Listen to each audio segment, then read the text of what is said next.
Joël, on prend un moment avec vous pour parler de votre expérience ici au camp d'entraînement agricole. En premier lieu, si j'ai bien compris, vous, c'est pas une culture que vous faites ici, vous la faites à quel endroit? Oui, on est à Saint-Péréol-les-Neiges, donc c'est pas très loin d'ici, mais c'est une propriété qui appartient aux Frangines, ma sœur. Et puis, nous, on collabore, on est des Frangines. Le domaine s'appelle le domaine des Frangines. Et comme vous dites, vous êtes plusieurs sœurs à travailler ici, En fait, directement là. nous, on est toutes des femmes qui travaillons à temps plein. Le domaine, c'est notre loisir, notre passe-temps, toutes les fins de semaine, toutes nos vacances estivales. Mais oui, actuellement, on est trois sœurs plus mon conjoint. Mais on a une sœur qui a développé un certain goût pour le domaine, puis qui s'en vient aussi là, dans le coin de Saint-Féréol pour pouvoir participer avec nous à ce beau projet-là. Là. Au niveau des cultures, quels sont les types de cultures que vous avez à Saint-Féréol? Bien, en fait, on expérimente plusieurs choses. Le projet initial, c'est la culture d'RL. C'est un petit fruit rouge qui ressemble un peu de la même famille que les bleuets. Beaucoup d'antioxydants, des oméga-3, plein de propriétés. C'est considéré comme un super aliment.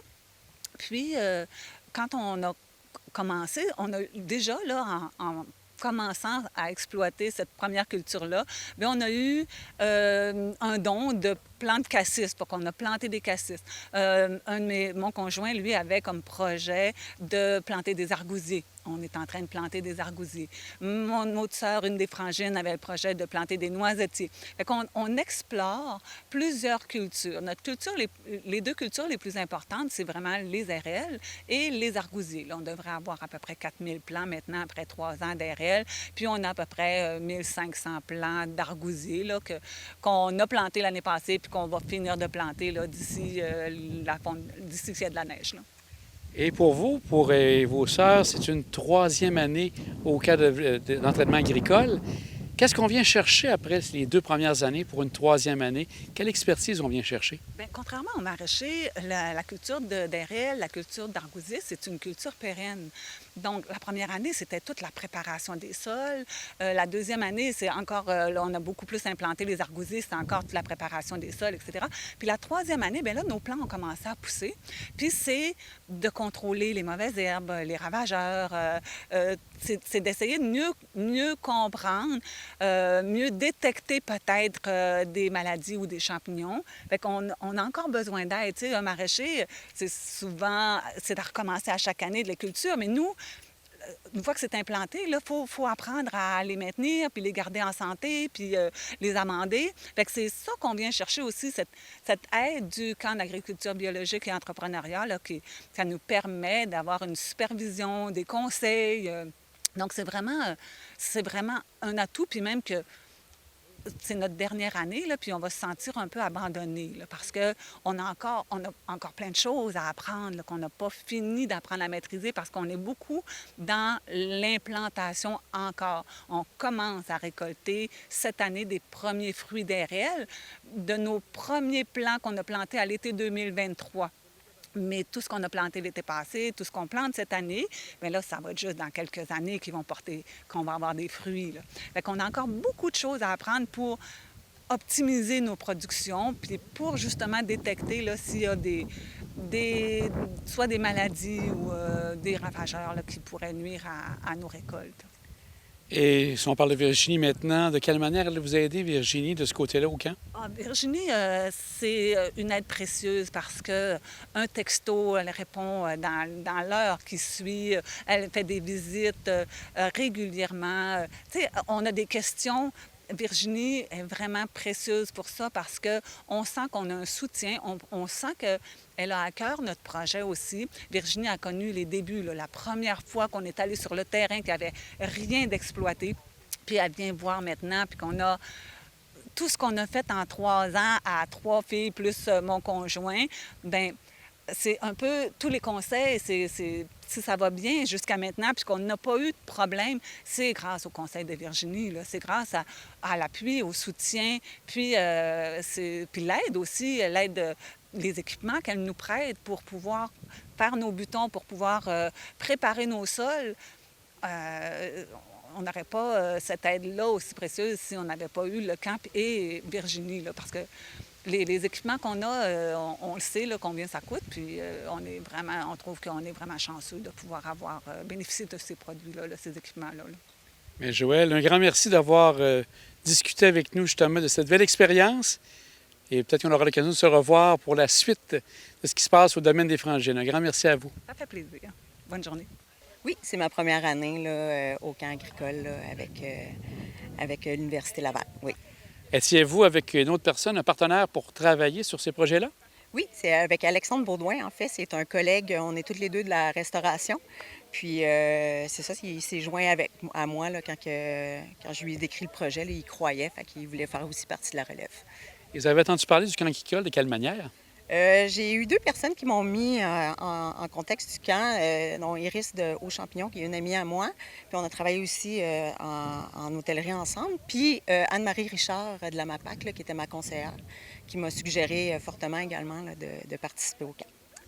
Et on est juste devant on l'appelle comment, le tunnel chenille Oui, à ce moment-là? gothique, Gothique. oui. Et ça, c'est sûrement parce que vous l'avez utilisé durant l'année? Oui, exactement. On l'a utilisé. On a eu la chance là, de le partager avec l'autre personne aussi du camp agricole. Puis ça nous a donné la chance là, d'apprendre énormément là, par rapport aux tomates. Moi, c'est les tomates majoritairement que j'ai cultivées à l'intérieur. Puis ça nous a permis de quand même avoir des belles récoltes là, cette année.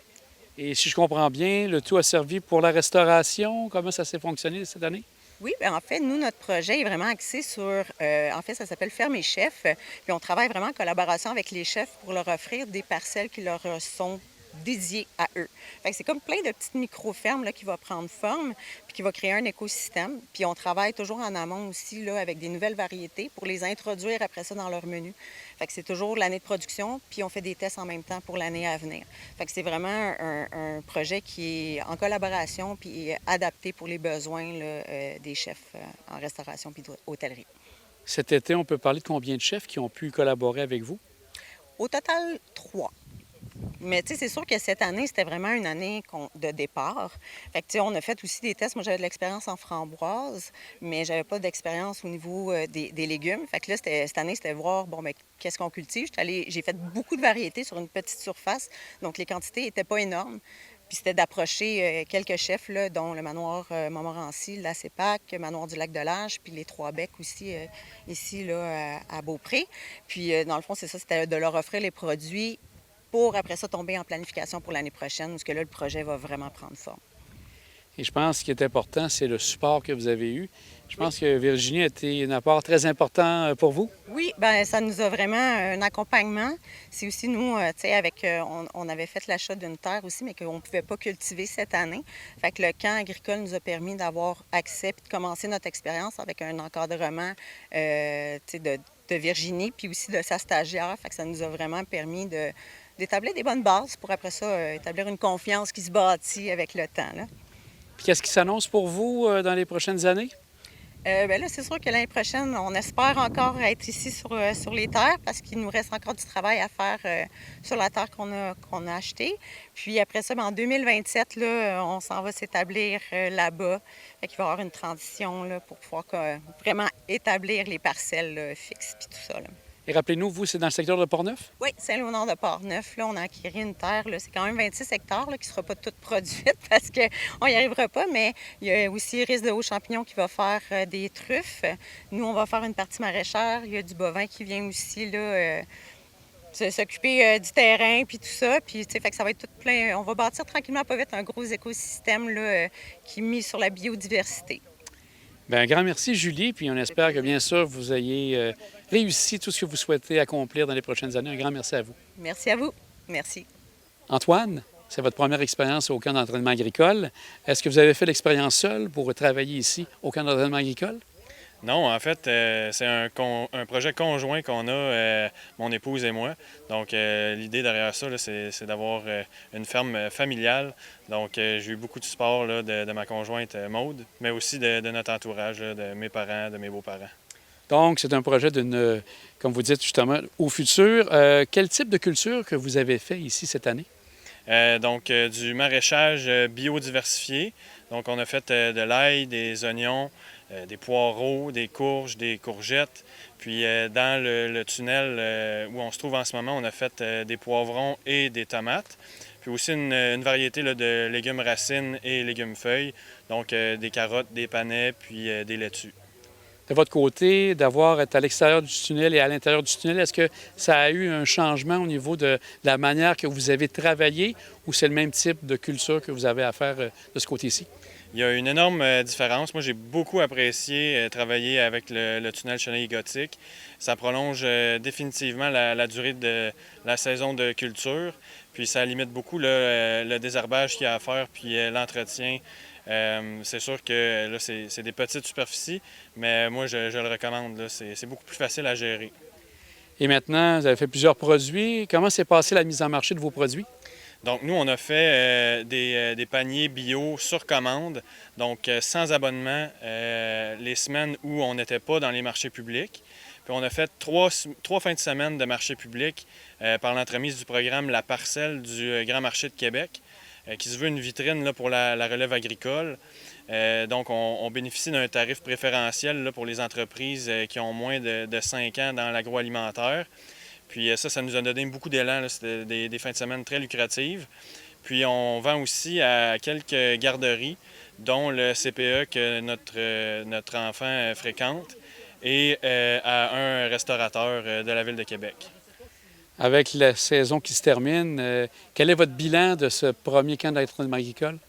C'est très bénéfique pour les jeunes entrepreneurs agricoles de participer au camp. On bénéficie de merveilleux équipements, de précieux conseils, d'un bel encadrement.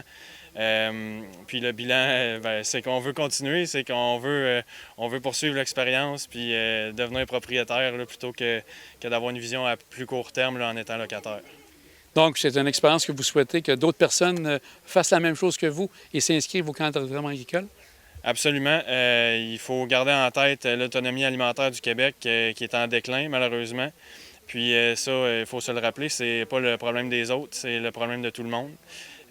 Puis quand c'est le problème de tout le monde, bien, ça devient notre problème. Donc, il faut le régler. Puis qui de mieux placé que la jeunesse en forme pour le faire? Aussi, je pense que Virginie Bernier a été vraiment quelqu'un de très important. De quelle manière elle s'est impliquée pour votre projet?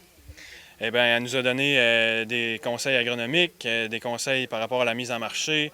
Elle nous a partagé beaucoup de contacts aussi. Moi, je viens pas du domaine agricole, donc des producteurs de paille, j'en connais pas des tonnes là, dans le coin de Québec. Mais aussi, elle nous a donné une aide concrète là, quand est venu le temps d'installer nos équipements, d'implanter nos plantations. Donc, sans Mme Bernier, là, ça aurait été impossible là, d'accomplir tout ce qu'on a fait cet été. Et la suite maintenant pour vous et votre conjointe, ça ressemble à quoi au niveau de l'agroalimentaire et de l'agriculture? Bien, comme je vous disais précédemment, on souhaite devenir propriétaire. Donc là, on regarde activement là, le marché immobilier pour acheter une terre agricole, idéalement avec une maison, puisque bien, on a une petite famille. Donc, ça va ressembler à ça. Là, devenir propriétaire, ça va être notre objectif 2026-2027. Bien, Antoine, on voit que c'est avec plaisir que vous avez participé au camp agricole. Un grand merci à vous. Bien, merci à vous de votre temps. De quelle manière le camp répond justement à toute la mission de l'entente sectorielle? Bien, en fait, lors de la première stratégie agroalimentaire qui a découlé l'entente sectorielle, il y avait 4 chantiers. Il y a 4 enjeux qui étaient identifiés sur lesquels l'entente sectorielle pouvait répondre. Et un des enjeux principaux, c'était la relève agricole, la main-d'œuvre et le démarrage aussi des entreprises agricoles. C'est sûr que financer un projet comme le camp d'entraînement agricole, ça répond là, à cet objectif-là là, en totalité. Donc, on est très fiers de ça. Là. Aussi, je regarde, il y a d'autres projets qui sont complémentaires et qui touchent justement la relève agricole. Quels sont les liens avec l'entente, justement, avec ces autres projets qu'on retrouve avec le camp d'entraînement agricole? Bien, on finance aussi des projets comme un programme de revalorisation de terres en friche, de terres inexploitées. Donc, c'est sûr que quelqu'un de la relève qui cherche une terre pour remettre en culture, il a accès à ce programme-là. On finance aussi le projet, le concours sur les traces de Louis Hébert, qui offre là, des bourses à la relève agricole. Et nouvellement aussi, on a le projet d'agent de liaison qui aide un peu à la réflexion là, des cédants, des entrepreneurs agricoles, exemple, qui veulent sont âgés, ils ne savent pas trop quoi faire, ils n'ont pas de relève, ils ont de relève apparentée, tout ça. Donc, ils sont amenés à réfléchir un petit peu à l'avenir de leur entreprise, puis ça évite ici, ainsi le démantèlement d'entreprise. Et bien, c'est sûr que ça peut être mis en lien avec des producteurs de la relève. Des relèves qui cherchent une entreprise, bien, ils ont accès à ce service-là. C'est comme un guichet unique, si on veut, là, pour assurer un maillage. Et là, comme vous avez glissé déjà un mot, il y a la nouvelle stratégie qui a été lancée, donc en septembre. Quels sont les principaux points qu'il faut retenir de cette stratégie qui va nous amener, je pense qu'en 2036 ou un petit peu avant? En 2034, en fait, donc 2026 jusqu'en 2034. Ça reprend un peu les mêmes objectifs là, que la première stratégie. Là. Donc, c'est sûr que la main-d'œuvre, la relève, le démarrage des entreprises, les terres en friche, ça a été pris en compte. Mais il y a une mise à jour qui a été faite et il y a des nouveaux enjeux aussi là, qui ont émergé là, des travaux qu'on a faits. Donc, on parle maintenant de sécurité alimentaire, changement climatique et aussi l'agro-environnement, qui étaient des sujets qu'on parlait lors de la première stratégie. Mais c'était très minime. Mais là, maintenant, là, c'est des enjeux, là, c'est des nouveaux enjeux qui ont apparu. Donc, maintenant, on couvre plus large au niveau des enjeux et des objectifs. Puis c'est sûr qu'une entente sectorielle qui pourra être déployée par la suite visera à répondre là, à des enjeux comme la sécurité alimentaire, comme je disais, l'agro-environnement, les changements climatiques, en plus d'assurer la continuité des projets là, qu'on finance actuellement. Mais Sylvain, un grand merci pour ces précisions qui touchent l'entente. Et on va espérer la suite et voir que ça fait encore une belle stratégie, qui c'est une suite à tout ça. Un grand merci à vous. Avec plaisir. Merci. Dominique, vous êtes pour le MAPAC.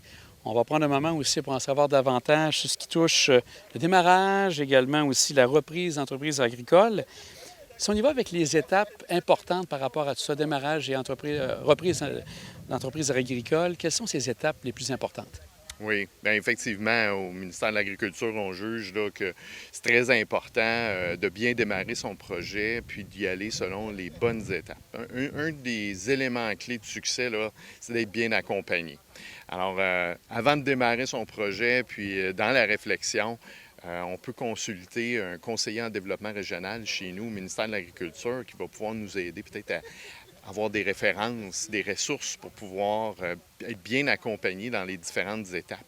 On a même sur le site web là, un onglet sur québec.ca où on peut retrouver les ressources qu'on propose, qui vont être des listes de ressources pour soit de l'accompagnement technique, soit pour des soutiens financiers ou autres qui nous permettraient là, de bien démarrer notre projet. Donc, l'accompagnement va selon le projet, les différentes étapes où on est rendu dans le démarrage dans l'établissement. Il y a une multitude de ressources qu'il faut regarder. Aussi, bien, je pense que, vous en avez glissé déjà un petit mot, mais la relève agricole est vraiment importante pour le MAPAC. Quel rôle vous jouez justement pour aider cette relève agricole? Effectivement, au ministère de l'Agriculture, là, c'est une priorité, la relève. On a plus d'une soixantaine de conseillers spécialisés et dont leur mandat principal, c'est d'accompagner la relève qui est en démarrage, en établissement. Alors, c'est très important pour nous. On a aussi, dans notre politique bioalimentaire, là, un message fort qui est publié à l'intérieur de ça pour accompagner la relève et également la reprise, le transfert d'entreprises agricoles. Donc, la politique bioalimentaire le présente très bien. Alors, dans ce qu'on offre, l'accompagnement individuel, les conseillers vont pouvoir, comme on le mentionnait précédemment, accompagner dans les étapes des projets, aider le producteur à réfléchir, à remettre en question, accompagner sur l'élaboration du plan d'affaires. Les ressources techniques également, on a un support qu'on peut offrir en démarrage pour accompagner les producteurs qui auraient des questionnements sur spécifiquement leur production, par exemple. Donc, on est là, on est présent. Au ministère de l'Agriculture, on travaille également avec la financière agricole sur des volets financiers. Donc, on offre des aides financières qui peuvent aider le producteur dans son projet de démarrage. Ensuite de ça, on travaille de concert avec le réseau AgriConseil qui sont spécialisés, eux, dans l'offre de services techniques, d'accompagnement de la relève des entreprises. Donc, on est dans lien et on finance via le programme des services conseils, donc l'accessibilité au support technique via le réseau AgriConseil. Il y a également avec un programme de mentorat qui est disponible aussi. Alors, on peut nous contacter. Il y a des mentorats de groupe pour la relève qui est possible pour pouvoir puiser dans l'expérience de producteurs agricoles bien établis. Et également, si je vais un peu plus loin, là, il y a aussi, là j'ai un blanc de mémoire, si vous me permettez. Je vais retrouver ma note. Les prix de la relève agricole. Depuis 2015, on a un prix sur la relève agricole qui permet de reconnaître, dans le fond, les producteurs de la relève. Donc, c'est une belle occasion de mettre en valeur son projet aussi. Pour les nouveaux, on peut s'inspirer de ces relèves. Bien, on voit justement, Dominique, que le MAPAC est toujours bien impliqué de ce côté-là. Peut-être une dernière question. L'importance du camp agricole, qu'est-ce que c'est pour le MAPAC? Je pense que c'est un élément clé pour aider justement la relève, mais aussi apprendre qu'est-ce qui se passe au niveau de tout ce qui touche la partie agricole ici. Bien sûr, c'est en cohérence avec nos priorités ministérielles, qui est la relève. Le camp agricole se positionne dans une entente sectorielle dans la capitale nationale, ville de Lévis, où le ministère de l'Agriculture investit plus de 300 000 par année. Alors, c'est un projet de l'entente sectorielle, puis bien entendu, on est très fiers de pouvoir soutenir cette initiative-là et de contribuer à l'établissement de la relève en capitale nationale. Bien, Dominique, un grand merci. Puis merci d'avoir pris un moment pour discuter avec nous de l'impact du MAPAC. Merci. Merci. Michel, on est en ange gardien pour prendre un moment pour parler du camp d'entraînement agricole. Quel est le rôle du développement Côte-de-Beaupré pour justement la relève agricole? Bien, en fait, on accompagne toutes les entreprises là, en démarrage sur la Côte-de-Beaupré, chez Développement Côte-de-Beaupré, qu'elles soient agricoles ou pas. Bien sûr, le camp d'entraînement agricole, c'est une belle opportunité pour démarrer dans ce domaine-là. C'est un magnifique accompagnement. On est très contents. On est à la 6e édition, je crois, cette année. Fait que c'est un plaisir pour nous là, que ce projet-là de l'entente agro-sectorielle, le site satellite soit chez nous. Le site principal, pardon. Mais je pense aussi que ça a une importance au niveau du développement régional également. Mais bien sûr, l'agriculture, ça reste un pilier fort là, de la Côte-de-Beaupré. On a l'opportunité d'avoir de très belles terres, petites, mais quand même accessibles d'une certaine façon, de très belle qualité. Fait que oui, bien sûr que pour nous, d'avoir une relève qui s'installe comme ça tranquillement ou qui se pratique chez nous, ça nous donne l'ambition de penser qu'ils vont peut-être s'établir éventuellement dans notre belle région. Aussi, on s'est parlé dernièrement du fonds agro que vous avez lancé il y a à peu près 1 an. Quel est le bilan que tu fais actuellement de ce fonds-là? Est-ce que ça a l'effet que tu souhaitais? Ça va magnifiquement bien. On a quand même soutenu là, jusqu'à 5 à 6 projets, même jusqu'à maintenant. Il y en a certains qui ne sont pas encore annoncés, mais ça répond à une demande, je pense, qui était très présente. Puis, on est vraiment contents, à la fois les producteurs, je pense qu'ils sont aussi bien satisfaits là, de ce que le fonds peut leur apporter au niveau de l'entreprise. Outre Développement Côte-de-Beaupré, je pense que ce qui est intéressant aussi pour votre organisation, c'est de voir tous les partenaires qui sont là. On pense à l'Université Laval, MAPAC. Donc, je pense que de voir autant d'appui, ça va être intéressant pour vous, mais aussi pour la relève agricole. Et clairement, l'entente sectorielle nous permet un peu de réunir là, tous les partenaires autour de beaux projets comme ça. Puis, c'en est un bel exemple ici du camp d'entraînement agricole. Bien, Michel, un grand merci encore de ton appui, de ta contribution pour le camp agricole. Un grand merci à toi. Merci. Virginie, on prend un moment pour parler d'un bilan pour le camp d'entraînement agricole 2025. En premier lieu, j'aimerais savoir combien d'entrepreneurs ont pu bénéficier de toute l'expertise, justement, de l'Université Laval, de la faculté pour qui tu travailles. Combien en tout ont été présents ici? Alors, cette année, on avait 14 entrepreneurs. Il y en a 2 là-dedans qui étaient sur le site principal du camp agricole, donc qui étaient plus en mode incubation classique, donc qui pouvaient expérimenter leur projet sur une parcelle. Les 12 autres avaient déjà leur propre site, soit en location ou en propriété sur le territoire de la capitale nationale ou de la ville de Lévis. Puis, je dirais que c'est ça, sur nos 14, la moitié étaient des nouveaux entrepreneurs de cette année, puis l'autre moitié, c'est des gens qui avaient déjà participé au camp, soit 1 ou 2 années auparavant. Puis quand tu vois tout ça, donc 7-7, est-ce que on pourrait dire entre guillemets, les anciens ont donné un coup de pouce aux nouveaux à ce moment-là pour donner certains trucs? Oui, bien c'est sûr qu'on essaie de les regrouper au moins une fois en début de saison, puis pour un bilan en fin de saison. Donc, ça crée souvent des beaux moments d'échange entre les anciens et les nouveaux, ou les nouveaux qui ont des projets différents aussi, ou des anciens qui se revoient après un an puis qui font le suivi sur leurs entreprises. Donc, oui, je pense que c'est un des objectifs du camp agricole, de favoriser le réseautage puis de permettre aux gens d'en connaître d'autres qui vivent les mêmes réalités là, en démarrage d'entreprise. Question classique que je n'ai pas eu l'occasion de poser aux autres. La température cette année, est-ce que ça a été bien, difficile? Comment ça s'est passé en tout et partout pour l'année complète? Je dirais que c'était une météo en dents de scie.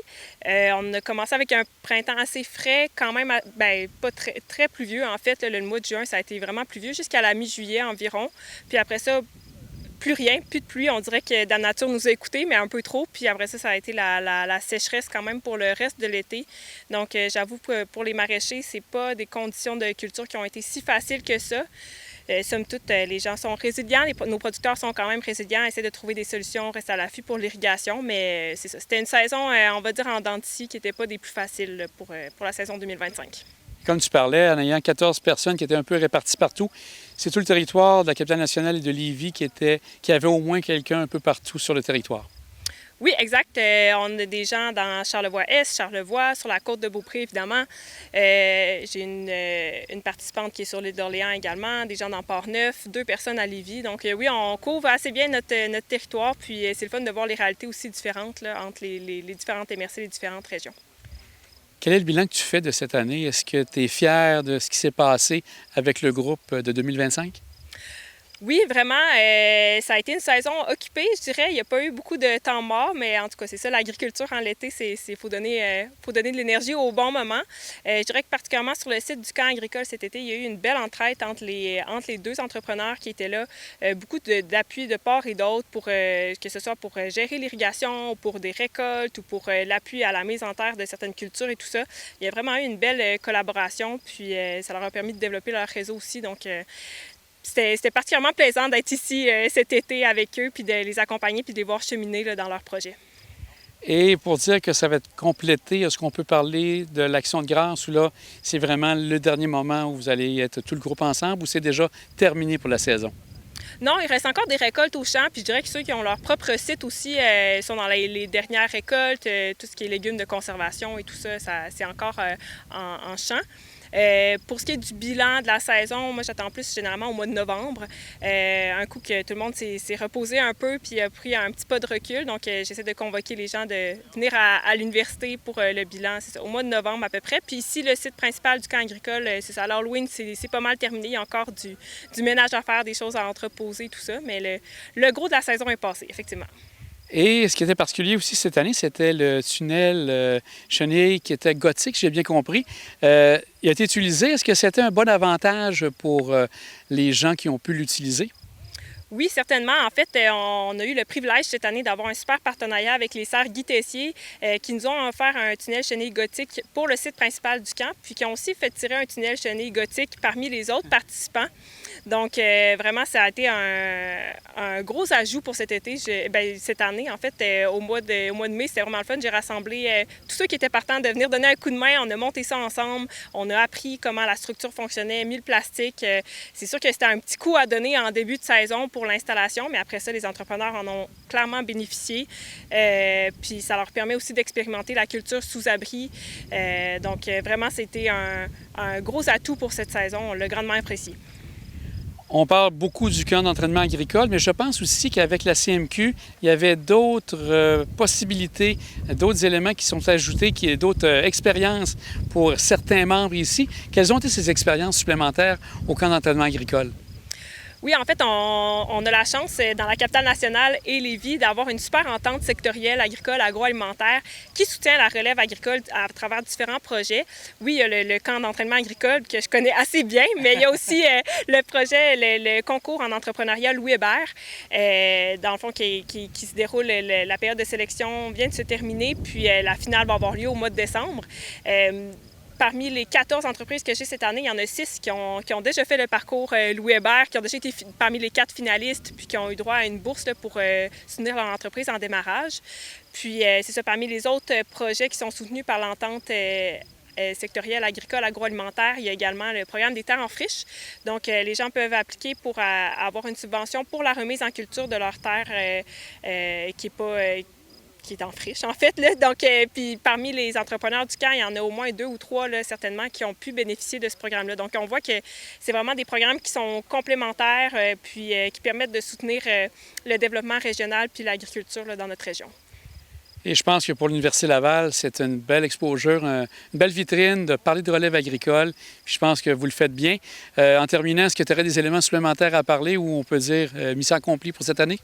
Je dirais vraiment mission accomplie pour cette année. Puis, s'il y a des gens qui sont intéressés à faire partie du camp agricole, on va être de retour en 2026. Donc, restez à l'affût. Les inscriptions devraient ouvrir quelque part au mois d'octobre. Un grand merci à toi puis félicitations. Merci beaucoup.